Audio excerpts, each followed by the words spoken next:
오늘도 우리를 은혜 자리에 불러주신 우리 하나님 아버지께 모든 감사와 영광을 올려드립니다. 수요 예배 나오신 여러분을 주님의 이름으로 축복합니다. 오늘 본문은 사도행전의 마지막 부분이자 결론에 해당하는 부분입니다. 사도 바울은 자신이 그토록 고대하고 기대하고 소망하였던 로마에 당도하게 되었습니다. 수많은 곳에서 복음을 전하고 교회를 세웠던 그가 드디어 대제국의 중심이자 수도인 로마에 당도한 것입니다. 이제 그가 이곳에서 복음을 전하고 수많은 이들이 주께 돌아오는 일만 남았습니다. 바울은 지금까지 수많은 역경과 고난을 뚫고 이 자리에 섰습니다. 그가 어떤 고난을 당했는지 우리 잠깐 한번 말씀 두 군데만 한번 찾아보도록 하겠습니다. 오늘 자막이 조금 이상이 있어서 같이 말씀을 한번 찾아봤으면 좋겠습니다. 고린도전서 4장 9절에서 13절 말씀입니다. 고린도전서 4장 9절에서 13절 말씀입니다. 네, 귀찮게 해서 죄송합니다. 고린도전서 4장 9절에서 13절 말씀입니다. 우리 함께 읽도록 하겠습니다. 내가 생각하건대 하나님이 사도인 우리를 죽이기로 작정된 자같이 끄트머리에 두셨음에 우리는 세계 곧 천사와 사람에게 구경거리가 되었노라. 우리는 그리스도 때문에 어리석으나 너희는 그리스도 안에서 지혜롭고 우리는 약하나 너희는 강하고 너희는 존귀하나 우리는 비천하여 바로 이 시각까지 우리가 줄이고 목마르며 헐벗었고 매맞으며 정처가 없고 또 수고하여 친히 손으로 일을 하며 모욕을 당한즉 축복하고 박해를 받은즉 참고 비방을 받은즉 권면하니 우리가 지금까지 세상의 더러운 것과 만물의 찌꺼기 같이 되었도다. 아멘. 이 구절을 간략하게 요약하면 바울은 천사와 사람들의 구경거리가 되었다고 고백을 합니다. 그리고 그리스도 때문에 어리석은 자가 되었고 매맞고 헐벗고 목마르고 줄인 자가 되었다라고 고백을 하고 있습니다. 그가 얼마나 비천한 존재가 되었는지 그리고 그의 신세가 처량한지 세상의 더러운 것과 만물의 찌꺼기 같이 되었다라고 자신을 고백하고 있습니다. 그리고 바울이 또한 이렇게 고백을 합니다. 우리 뒤로 조금만 넘어가서 고린도후서 11장 말씀 한번 보도록 하겠습니다. 고린도후서 11장 23절부터 27절 말씀입니다.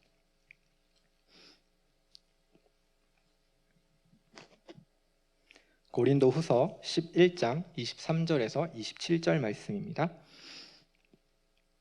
같이 한번 읽어보도록 하겠습니다. 그들이 그리스도인의 일꾼이냐 정신없는 말을 하거니와 나는 더욱 그러하도다. 내가 수고를 넘치도록 하고 옥에 갇히기도 더 많이 하고 매도 수없이 맞고 여러 번 죽을 뻔하였으니 유대인들에게 40에 하나 감한매를 5번 맞았으며 3번 태장으로 맞고 1번 돌로 맞고 3번 파선하고 일주야를 깊은 바다에서 지냈으며 여러 번 여행하면서 강의 위험과 강도의 위험과 동족의 위험과 이방인의 위험과 신의 위험과 광야의 위험과 바다의 위험과 어지 청제 중의 위험을 당하고 또 수고하고 애쓰며 그 번 자지 못하고 줄이며 목마르고 여러 번 굶고 춥고 헐벗었노라. 이 외의 일은 고사하고 아직도 날마다 내 속에 눌리는 일이 있으니 곧 교회를 위하여 염려하는 것이라. 아멘. 네. 사도행전과 바울 서신을 살펴보면 이처럼 바울이 받았던 고난과 역경을 발견할 수 있습니다. 지금 오늘날을 살아가는 우리와는 비교도 안 될 정도의 역경과 고난을 뚫고 바울은 지금 자신이 그토록 고대하던 로마에 당도한 것입니다. 그런데 여러분 혹시 바울이 어떠한 모습으로 로마에 오신지 여러분 알고 있습니까? 바울의 모습과 신분이 어떠한 모습으로 로마에 왔는지 우리는 생각해 볼 필요가 있습니다. 바울은 지금 죄인의 신분으로 압송되어 로마에 오게 되었습니다. 우리의 기대와는 너무나 다른 모습으로 바울은 로마에 오게 된 것입니다. 천하의 바울이 로마에 왔는데 모든 이가 그를 환영하고 그가 전하는 복음으로 인해 주님께 돌아와야 할 터인데 바울은 죄인의 모습으로 그리고 갇혀있는 신분으로 로마에 오게 되었습니다. 그렇게 고생을 했으면 이제는 좀 멋지게 복음을 전할 기회가 주어지면 좋을 텐데 오늘 본문 23절을 보면 많은 사람들이 바울을 찾아오는 것을 우리가 볼 수 있습니다. 얼마나 많은 사람들이 바울을 찾아왔는지 날짜를 정해야만 바울을 만날 수 있을 정도였습니다. 정해진 날짜에만 그들은 바울을 만날 수 있었습니다. 한마디로 이제 차례를 기다리면서 이제 순서대로 바울을 만나고 그와 이야기를 한 것입니다. 그렇게 바울은 차례를 기다려서 온 사람들에게 아침부터 저녁까지 강론하면서 예수 그리스도에 대해 그리고 하나님의 나라에 대해 설명을 합니다. 바울이 그렇게 노력하고 열심히 복음을 전하고 지금 위치에서 최선을 다했다면 또한 변화된 일들이 있으면 좋을 텐데 그러한 일은 또한 일어나지 않았습니다. 우리 오늘 본문 24절 말씀을 한번 보도록 하겠습니다. 사도행전 28장 24절 말씀입니다. 함께 읽겠습니다. 그 말을 믿는 사람도 있고 믿지 아니하는 사람도 있어. 그 말을 믿는 사람도 있고 믿지 않는 사람도 있다라고 합니다. 그리고 25절을 보면 이렇게 이야기를 합니다. 함께 읽겠습니다. 서로 맞지 아니하여 흩어질 때에 바울이 한 말로 이르되 성령이 선지자 이사야를 통하여 너희 조상들에게 말씀하신 것이 옳도다. 아멘. 그러니까 이제 바울의 말을 믿는 사람도 있고 믿지 않는 사람도 있는데 이제 그들이 바울과 이야기가 끝나고 흩어졌다라고 이야기를 합니다. 그때 바울이 이제 무슨 얘기를 하냐면 이제 나는 이방인에게 복음을 전한다. 유대인 니네들은 이제 눈도 귀도 다 닫혔다. 이제 이방인에게 가겠다라고 이제 선언을 하죠. 그 이야기는 믿는 사람과 믿지 않는 사람 중에 어느 비중이 더 높았을까요? 믿지 않았던 사람의 비중이 더 높았다라는 것입니다. 바울은 계속해서 이렇게 복음을 전하고 열심히 살았습니다. 수많은 고생을 하고 또한 죄인의 신분으로 아침부터 저녁까지 온 힘을 다해 복음을 전했지만 사람들은 예수님을 믿지 않고 오히려 흩어져 버립니다. 그래서 바울은 이사야 6장 9절에서 10절 말씀을 인용하여 이제 그들에게 선언을 합니다. 바울은 이제 복음을 가지고 이방인에게로 전하기로 합니다. 참으로 이상한 일이 아닐 수 없습니다. 우리가 하나님 앞에서 진실되게 살고 또 참 복음을 전하면 수많은 영혼들이 돌아오고 수많은 영혼들이 하나님을 예배해야 될 것 같습니다. 그러나 성경은 말합니다. 하나님께서 은혜를 주시지 않으면 결코 그 영혼은 하나님께 돌아올 수 없다라고 이야기를 하고 있습니다. 그럼 도대체 하나님께서는 우리를 왜 부르신 것일까요? 우리의 힘과 우리의 능력으로는 아무것도 되지 않는데 말이죠. 예수님께서도 마찬가지셨습니다. 예수님께서 마태복음 13장에서 천국의 복음에 대해 비유로 설명을 하십니다. 그리고 바울과 동일한 이사야 6장 9절에서 10절 말씀으로 말씀을 하십니다. 예수님께서 복음을 전하며 말씀을 하셔도 모두가 돌아온 것은 결코 아니었습니다. 예수님이 수많은 이적을 행하셨고 수많은 병자들을 고치셨습니다. 그러한 예수님께서 예루살렘에 입성했을 때 수많은 사람들이 나와 열렬하게 환호를 했습니다. 이제 세상이 뒤집어지고 모든 민족과 모든 방백이 이제 이스라엘 앞에 무릎을 꿇을 것만 같았습니다. 그러나 그들의 기대와 달리 예수님은 너무나 허무하게 그리고 보잘것없이 십자가에 달려 죽으셨습니다. 백성들의 허탈감은 이루 말할 수 없었습니다. 하나님의 아들이신 그분이 예루살렘에 왔으면 이제 세상이 변화되어야 되는데 오히려 그 예수는 죄인의 신분으로 그리고 보잘것없이 십자가에 죽고 말았습니다. 그러고 아무런 일도 일어나지 않았습니다. 지금 그러한 모습을 바울이 그대로 답습을 하고 있는 것입니다. 예수님의 사역을 생각해 보시길 바랍니다. 예수님은 수많은 이적과 기적을 행하셨습니다. 이것에는 두 가지 목적이 있습니다. 첫 번째는 예수님께서 하나님의 아들 그리스도이심을 나타내는 것과 그분이 하나님이심을 보여주는 것입니다. 예수님은 사람을 초월하는 하나님이셨습니다. 그리고 둘째로 예수님께서 기적과 이적을 행하신 이유는 사람은 절대 기적과 이적으로 구원을 받는 존재가 아니라는 것을 보여주는 것입니다. 굉장히 이상한 말이죠. 간단한 예로 이스라엘 백성들의 출애굽을 생각해 보면 됩니다. 이스라엘처럼 날마다 하나님의 기적을 체험한 이들도 드물 것입니다.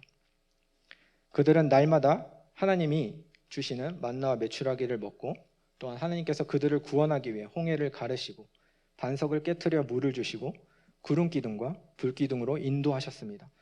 아멜렉과의 전쟁에서 이기게 하셨고 쓴물을 단물로 바뀌게 하셨으며 불뱀에 물려 죽어가는 그들에게 노뱀을 보이심으로 그들을 살려주셨습니다. 그런데 그들의 삶은 어떠했습니까? 그들의 신앙은 어떠했습니까? 그들은 하나님을 믿지도 않고 신뢰하지도 않았습니다. 그렇게 하나님을 불신하고 시험하고 원망 불평을 하다가 광야에서 모두 죽고 말았습니다. 사람은 절대 기적으로 구원을 받을 수 없으며 하나님께 돌아오는 존재들이 아닌 것입니다. 예수님께서 수많은 이적을 행하셨지만 사람들은 예수님을 믿지 않았습니다. 오히려 예수님을 귀신의 힘을 빌어 능력을 행한다고 비아냥거렸고 예수님의 사역을 쫓아다니며 방해를 했고 심지어 돌을 들여 그를 쳐 죽이려고 하였습니다. 그리고 낭떠러지에서 예수님을 밀어 떨어뜨리려고도 하였습니다. 그리고 결국 예수님께서 자신의 목적과 뜻에 맞지 않는다고 하여 예수님을 세상 법정에 세우고 십자가에 못 박아 죽여버렸습니다. 예수님을 파는 제자들도 있었고 예수님을 부인하는 제자들도 있었고 모든 제자들이 스승인 예수님을 버리고 도망을 가버렸습니다. 하나님의 일하심은 우리의 생각과 우리의 마음과 다를 때가 너무나 많이 있습니다. 그리고 우리가 보기에 이상하게 보일 때도 많이 있습니다. 우리는 인생과 신앙을 통해 그것을 깨달아가는 것입니다. 도저히 이해되지 않고 상상조차 하지 못할 일들을 통해 주어진 것이 바로 우리의 구원이라는 것입니다. 생각을 해보시길 바랍니다. 어느 정신 나간 부모가 자신의 자식을 죽여 다른 사람들을 구원하겠습니까? 그런데 그 정신 나간 일을 하신 분이 계십니다. 그분이 누구죠? 네, 바로 우리 하나님 아버지이십니다. 왜 그러셨을까요? 바로 저와 여러분을 구원하기 위해서입니다. 하나님께서는 우리를 구원하기 위해 당신의 하나뿐인 아들을 십자가에 매달아 죽이셨습니다. 그런데 사람들은 그러한 십자가를 미련한 것이라고 조롱을 하였고 너무나 어리석은 것이라고 외면을 하였습니다. 그런데 하나님은 하나님의 은혜를 입은 우리에게는 그 십자가가 하나님의 능력이고 우리의 모든 것이 되었습니다. 하나님의 기적도 심판도 그 백성을 구원하지 못했습니다. 오직 하나님의 은혜, 예수 그리스도와 그분의 십자가의 복음만이 우리를 구원에 이르게 한 것입니다. 우리 주님 예수 그리스도만이 우리를 구원에 이르게 했습니다. 우리 다시 한번 23절 말씀을 함께 보도록 하겠습니다. 함께 읽겠습니다. 그들이 날짜를 정하고 그가 유숙하는 집에 많이 오니 바울이 아침부터 저녁까지 강론하여 하나님의 나라를 증언하고 모세의 율법과 선지자의 말을 가지고 예수에 대하여 권하더라. 아멘. 바울이 한 일이라고는 오직 성경을 가지고 하나님의 나라에 대해 권하고 그리고 구약 성경을 가지고 예수는 그리스도다라고 전한 것이 전부였습니다. 이것이 바로 우리가 이곳에 있는 이유입니다. 은혜로 구원을 받은 우리가 이곳에 있는 이유는 그 복음을 받아들이고 그 복음 앞에 날마다 서며 그 복음으로 주님을 예배하기 위해서입니다. 그리고 내가 받은 그 은혜와 복음 예수 그리스도를 전하는 것입니다. 우리 30절, 31절을 읽도록 하겠습니다. 바울이 온 이태를 자기 셋집에 머물면서 자기에게 오는 사람을 다 영접하고 하나님의 나라를 전파하며 주 예수 그리스도에 관한 모든 것을 담대하게 거침없이 가르치더라. 아멘. 바울은 로마에 죄인의 신분으로 왔지만 아직 상소 중이었고 재판을 받지 않았기 때문에 나라에서 이제 주어지는 집에서 거할 수 있었습니다. 하지만 바울은 더욱 복음을 편하게 전하기 위해 자기가 직접 셋집을 구하여 거기에서 많은 사람들을 맞이하고 그들에게 복음을 전하였습니다. 그리고 그는 2년 동안 가택연금 신세로 많은 이들에게 이제 복음을 전하였습니다. 자기에게 오는 사람들을 다 영접하고 하나님의 나라를 전파하며 주 예수 그리스도에 관한 모든 것을 담대하게 거침없이 가르쳤다라고 이야기를 하면서 사도행전은 끝이 납니다. 그 뒤에 대한 내용과 결과에 대해서는 전혀 언급이 없습니다. 여기까지가 사도행전의 끝입니다. 성령행전이라고도 불리고 수많은 성령의 역사와 사역이 나타나는 사도행전의 결론치고는 그 끝이 너무나 허무하게 끝이 납니다. 무엇인가 미완성인 듯한 인상을 주기도 합니다. 바울이 그렇게 복음을 전했으면 사람들이 돌아오든 배척을 하든 바울이 핍박을 당하든 어떠한 무슨 이러한 내용이 있어야 하는데 그러한 내용은 전혀 없고 그냥 바울이 전하였다라고 하고 이야기가 끝이 납니다. 이곳에도 중요한 메시지가 있습니다. 이제 그 복음의 사명이 저와 여러분에게 주어지고 있는 것입니다. 그것이 바로 우리가 이곳에 있는 이유입니다. 우리에게 맡겨진 상황과 현실 속에서 우리는 그렇게 예수 그리스도를 전하며 살아가는 것입니다. 내가 무엇인가 큰 일을 하겠다는 생각을 하는 것이 아니라 그저 내가 있는 위치에서 최선을 다해 살아가며 하나님의 영광을 위하고 또 오직 예수 그리스도를 전하는 삶이 우리의 전부인 것입니다. 우리에게 무엇보다 중요한 것은 주님께서 나에게 무엇을 원하는가입니다.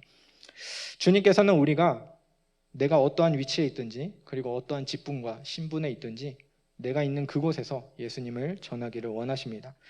저와 여러분이 가지고 있는 꿈과 소망을 조금만 생각해 보면 다 나를 위한 것입니다. 남에게 큰 소리를 치고 싶은 것이고 누구에게 뒤처지고 싶지 않은 것이고 결국 원하는 것은 다 나를 위한 것입니다. 누군가에게 떵떵거리고 싶고 아쉬운 소리를 하고 싶지 않은 것입니다. 하지만 성경은 그러한 것들을 다 내려놓고 자기를 부인하고 예수 그리스도를 따르라고 말을 하고 있습니다. 그러한 자들은 세상의 모든 것을 배설물로 여기고 주님을 온전히 따르는 자들이 되는 것입니다.